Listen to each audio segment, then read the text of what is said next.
Assalamualaikum warahmatullahi wabarakatuh. Periodisasi masa praaksara secara arkeologis. Seperti apa periodisasi masa praaksara secara arkeologis? Menurut ilmuwan sejarah asal Denmark, C. J. Thomsen, zaman praaksara di Indonesia terbagi menjadi 3 zaman, yaitu zaman batu, zaman perunggu, dan zaman besi. Konsep tersebut disebut dengan 3H System, yang menekankan pada pendekatan teknis dan didasarkan atas penemuan alat-alat peninggalan bangsa prasejarah. Sejarawan Indonesia R. Sukmono mengadaptasi teori tersebut dan membagi zaman prasejarah Indonesia ke dalam 2 zaman, yaitu zaman batu dan zaman logam. Yang pertama yang akan kita bahas adalah zaman batu. Zaman batu ini terbagi atas 4 zaman. Yang pertama, Paleolitikum atau zaman tua, Neolitikum, zaman muda, Mesolitikum, zaman batu tengah, dan Megalitikum, zaman batu besar. Kita bahas terlebih dahulu Paleolitikum atau zaman batu tua. Paleolitikum berasal dari 2 kata. Paleo artinya tua dan litos yang artinya batu. Sehingga zaman ini disebut zaman batu tua. Pacitan dan Ngandong, Jawa Timur menjadi daerah yang banyak ditemukan hasil kebudayaan Paleolitikum.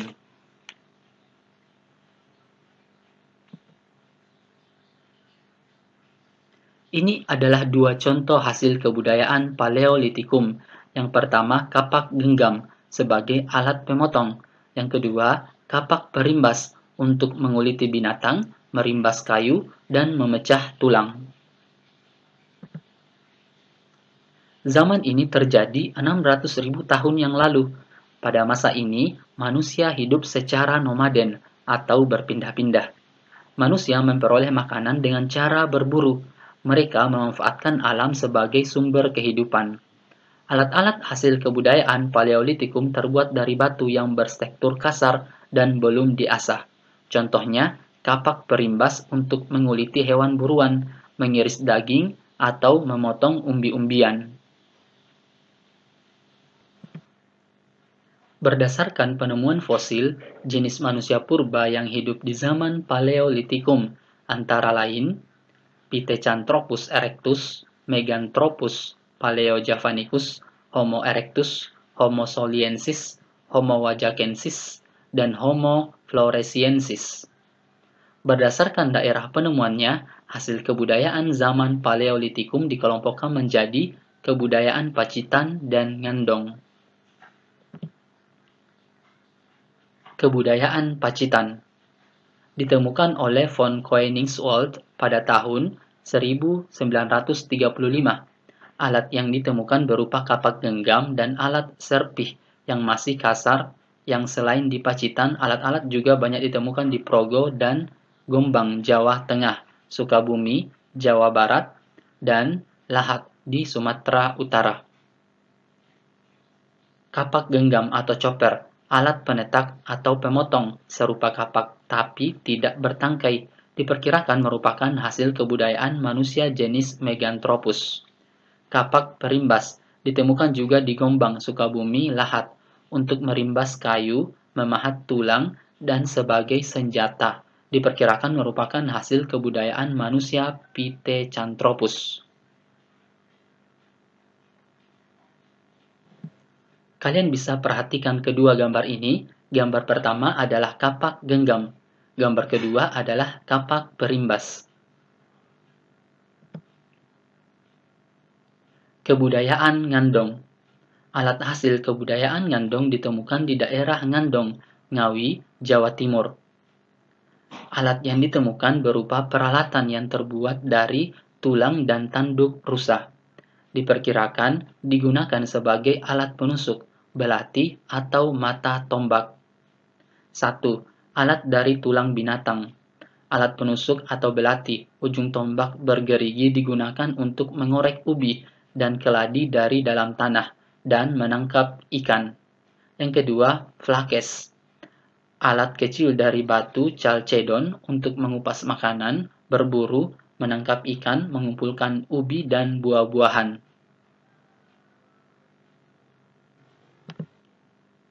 Mesolitikum atau zaman batu tengah. Mesolitikum berasal dari kata meso yang artinya tengah dan litos yang artinya batu, sehingga zaman ini dapat disebut zaman batu tengah. Hasil kebudayaan batu tengah sudah lebih maju apabila dibandingkan hasil kebudayaan zaman Paleolitikum atau batu tua. Pada zaman ini, manusia sudah ada yang hidup menetap, sehingga kebudayaan yang menjadi ciri dari zaman ini adalah kebudayaan Jochen-Modinger dan kebudayaan Abrissau-Roche.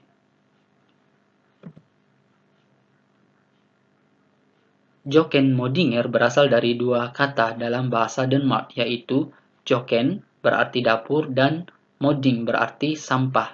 Jadi, Jochen-Modinger berarti sampah dapur. Jochen-Modinger merupakan sampah dapur berbentuk kulit kerang dan siput yang sudah menggunung dan memfosil. Jochen-Modinger terdapat di sepanjang pantai timur Sumatera, yaitu antara Langsa dan Medan.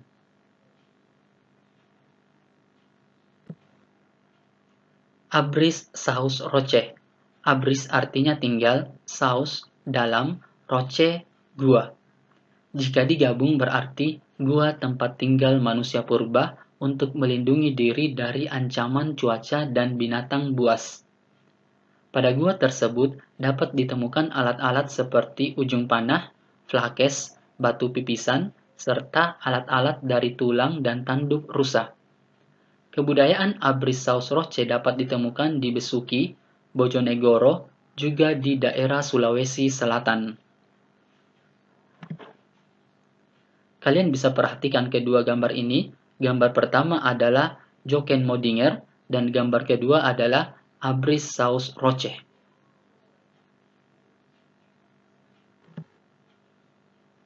Neolitikum atau zaman batu muda.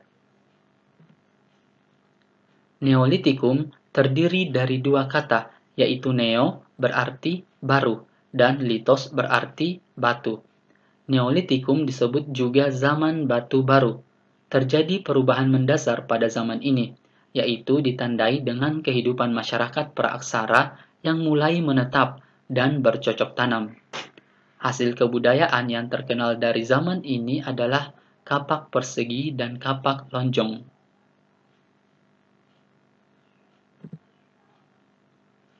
Kapak persegi mempunyai bentuk persegi panjang maupun trapesium. Ada dua jenis kapak persegi menurut ukurannya, yaitu kapak persegi yang berukuran besar dan yang berukuran kecil. Kapak berukuran besar atau kapak peliung berfungsi sebagai cangkul, sedangkan kapak yang berukuran kecil bernama tarah atau tatah mempunyai fungsi sebagai alat pahat. Kalian bisa perhatikan di gambar ini adalah contoh kapak persegi. Kapak lonjong. Kapak lonjong memiliki bentuk lonjong yang pada ujungnya lancip, terdapat tangkai, dan ujung yang lain merupakan asahan yang tajam. Ada dua kapak lonjong, yang berukuran besar biasa disebut Walzenbeil dan kecil biasa disebut Kleinbeil. Kapak lonjong berfungsi seperti kapak persegi. Selain kedua kapak tersebut, kebudayaan pada zaman Neolitikum adalah perhiasan, gerabah, dan pakaian. Perhiasan terbuat dari batu dan kulit kerang. Kalian bisa perhatikan gambar ini adalah contoh dari kapak lonjong. Ada pula peninggalan lainnya yang ada di zaman ini. Yang pertama, mata panah dan mata tombak, terbuat dari batu yang diasah secara halus untuk kepentingan berburu, ditemukan di Jawa Timur dan Sulawesi Selatan. Yang kedua, perhiasan seperti gelang-gelang dari batu indah banyak ditemukan di wilayah Jawa. Yang ketiga, pakaian dari kulit kayu. Pada zaman tersebut sudah dikenal adanya pakaian, dibuktikan dengan penemuan alat pemukul kulit kayu yang dijadikan sebagai bahan pakaian. Yang keempat, tembikar atau periuk belanga. Banyak ditemukan pecahan-pecahannya di Sumatera. Di Melolo, Sumba banyak ditemukan periuk belanga yang berisi tulang-tulang manusia.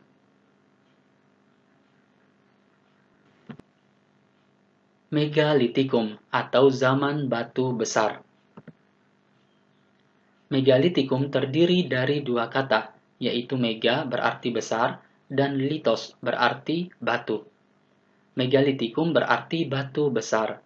Pada tradisi megalitikum dapat dijumpai bangunan dan batu-batu yang berukuran besar. Tradisi di zaman megalitikum erat kaitannya dengan pemujaan terhadap roh nenek moyang. Menurut von Heine Geldren, kebudayaan megalitikum menyebar ke Indonesia melalui dua gelombang.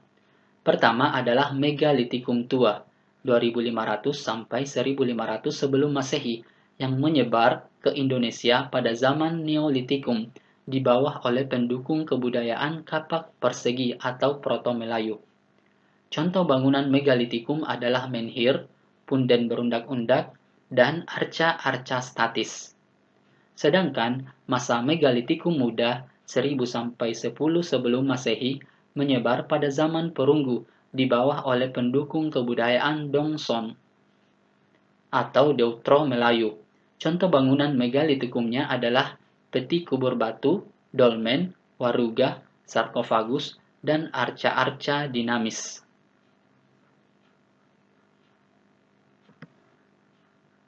Jenis-jenis bangunan megalitikum. Yang pertama, menhir, tiang atau tugu batu untuk pemujaan dan peringatan akan roh nenek moyang.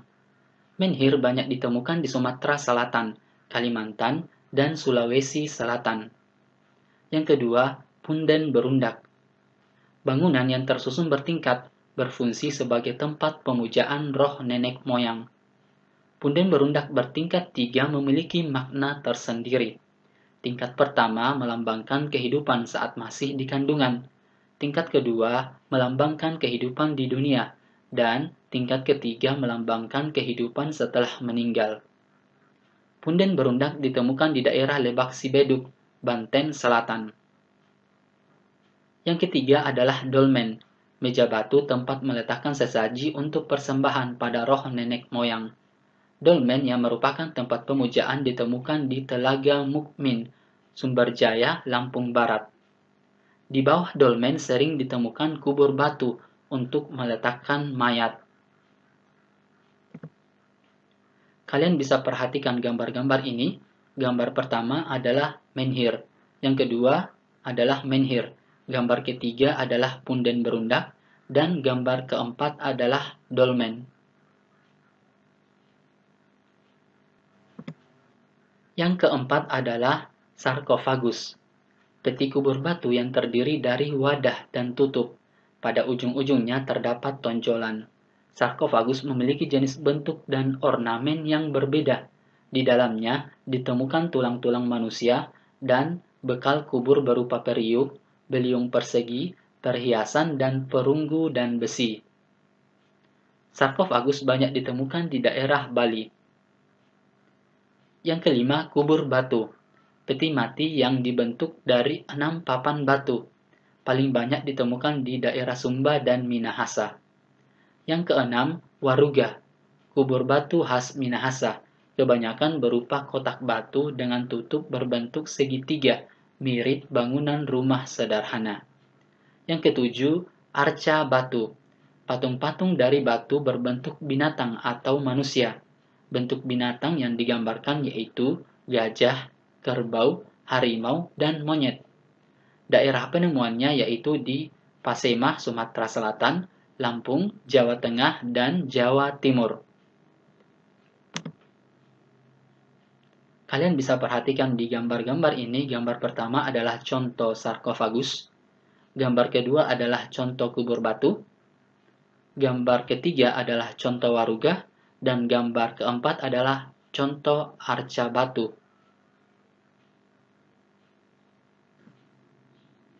Yang kedua adalah zaman logam. Zaman logam disebut juga sebagai zaman perundagian karena di masyarakat timbul golongan undagi yang terampil dalam melakukan pekerjaan tangan. Pada zaman ini, manusia purba sudah mulai mengenal teknologi dan pertukangan dengan membuat peralatan yang sesuai dengan kebutuhan hidup. Manusia sudah mulai membuat alat dari logam seperti perunggu dan besi. Ada dua teknik pembuatan alat logam, yaitu dengan cetakan batu, bivalve, dan dengan cetakan tanah liat dan lilin, Assire Perdue. Teknik cetak bivalve adalah teknik cetak perunggu dengan memakai cetakan yang terbuat dari batu yang direkatkan atau diikat dengan tali di kedua sisinya. Sesudah direkatkan atau diikat, lelehan perunggu dimasukkan ke cetakan melalui lubang yang berada di bagian atas cetakan. Setelah perunggu mengeras, baru cetakan dilepaskan dan perunggu diambil.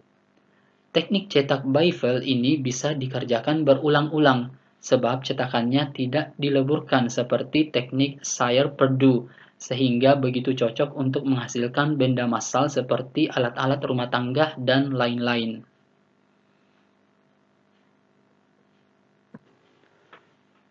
Teknik cetak Assire Perdue, yaitu teknik cetak perunggu dengan memakai cetakan lilin yang dibungkus dengan tanah liat. Beberapa pengrajin membuat model barang terlebih dahulu dengan memanfaatkan lilin, selanjutnya akan dilapisi dengan tanah liat untuk membuat cetakan logam perunggunya. Tanah liat dilubangi sisi atasnya, selanjutnya dibakar supaya mengeras.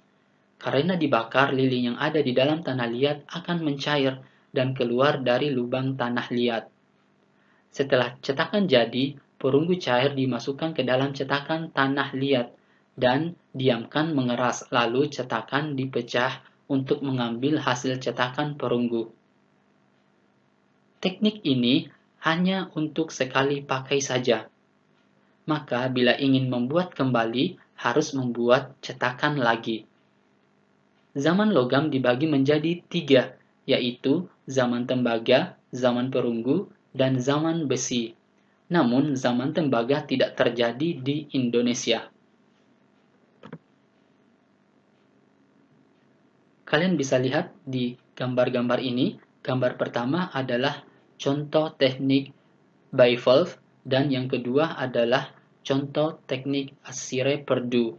Kemudian, di gambar ketiga ini adalah proses pembuatan benda-benda dari perunggu menggunakan teknik bivalve.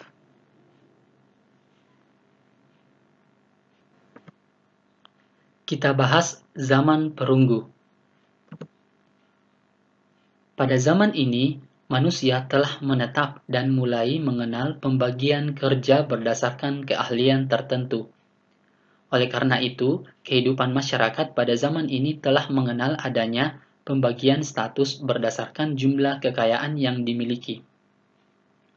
Manusia pada zaman ini juga telah mengenal peralatan yang terbuat dari logam yang mudah didapat seperti perunggu dan besi. Peninggalan sejarah dari zaman perunggu di Indonesia antara lain, yang pertama adalah candrasa. Sejenis senjata ditemukan di Bandung dan diperkirakan digunakan untuk keperluan upacara. Yang kedua, kapak corong atau kapak sepatu, alat kebesaran dan upacara adat yang berbentuk seperti corong, ditemukan di Bali, Sulawesi Selatan, dan Sulawesi Tengah. Yang ketiga, nekara, genderang besar atau tambur yang berbentuk seperti dandang terbalik, digunakan untuk upacara ritual, khususnya sebagai pengiring upacara kematian, upacara memanggil hujan, dan sebagai genderang perang. Daerah penemuannya yaitu di wilayah Sumatera, Jawa, Bali, Sumbawa, Pulau Roti, Selayar, dan Kepulauan Kei. Nekara, The Moon of Pejeng, merupakan nekara terbesar di Indonesia yang terdapat di Bali.